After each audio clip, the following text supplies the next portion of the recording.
Hello बच्चों, let us see this question. This question says in the given figure, ये आपका figure है जिसमें आपको चार वेक्टर दे रखे हैं, A vector, B vector, C vector and D vector and respective angles आपको गिवन है। अब आपसे क्या कहा गया है कि angle between A and B is 110 degree and angle between C and D 60 degree. Third option, angle between B and C is 110 degree, angle between B and C is 70 degree. Let us see. सबसे पहले देखिए आपको क्या करना चाहिए। Angles find out करने के लिए आप क्या फॉर्म कंसेप्ट यूज करते हैं। की कंसेप्ट के तौर पे अपन यहाँ पे क्या यूज करते हैं, देखिए अगर मान लीजिए मेरे पास दो वेक्टर दे रखे हैं, दो वेक्टर है मेरे पास, एक वेक्टर ये है और एक दूसरा वेक्टर है मेरे पास। वेक्टर एंगल अपन उसको कहेंगे जहां पे दोनों वेक्टर का टेल अटैच होता हो। ये वाला एंगल क्या होगा, वेक्टर एंगल होगा।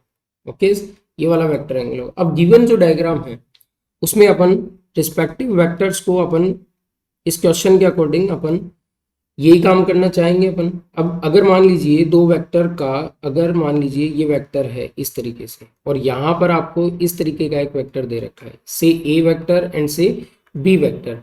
ये वाला वेक्टर एंगल नहीं है। वेक्टर एंगल आपको तब मिलेगा जब आप इस वेक्टर को थोड़ा सा आगे क्या करेंगे, एक्सटेंड करेंगे, तो ये वाला एंगल आपका क्या रहेगा, वेक्टर एंगल रहेगा।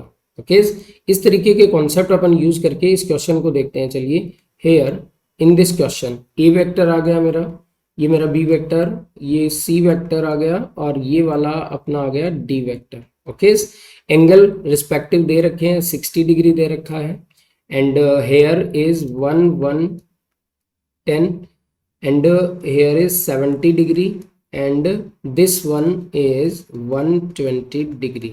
ओके, अब देखिए इन वेक्टर्स को अगर मुझे इन वेक्टर्स को चेंज करना है तो देखिए चेंज करने के लिए अपने को एंगल बनाना है। सबसे पहला ऑप्शन क्या कर रहा है, ए और बी के बीच का एंगल पूछ रहा है।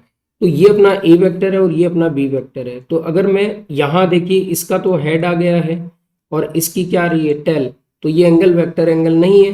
तो अपन जिसका हेड बनता है उसको आगे की तरफ थोड़ा सा एक्सटेंड कर दिया, डायरेक्शन को थोड़ा सा बढ़ा दिया, तो ये एंगल कितना हो जाएगा, 180 minus 110 it is equals to 70 degree centigrade. So angle between A and B is 70 degree centigrade. Okay, A और बी के बीच का एंगल इतना है। लेट अस सी, बाद में अपने से बी और सी का भी बात कर रहा है, तो बी और सी देख लेते हैं। बी और सी का देखो, ये वाला टेल, ये वाला हेड है और ये वाला टेल है। जिसका भी हेड बनता उसको अपन थोड़ा सा आगे क्या कर देते, एक्सटेंड करते। अब ये वाला एंगल जो है आपका वेक्टर एंगल है, जो 180 में से 70 जाने के बाद मिलेगा, मतलब 110। तो अपन यहाँ क्या लिख देंगे, angle between B and C is 1010 मतलब 110 डिग्री।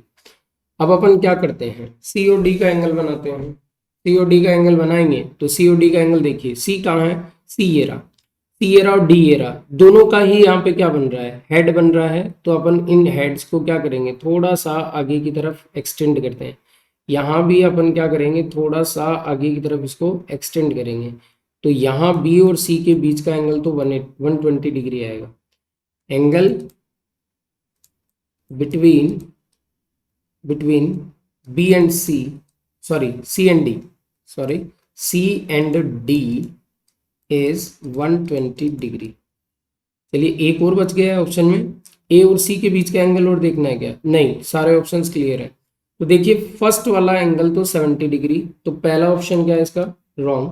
सेकंड क्या कर रहा है, सी और डी के बीच में 60 डिग्री का एंगल है, वो भी क्या है, वेरी रॉन्ग।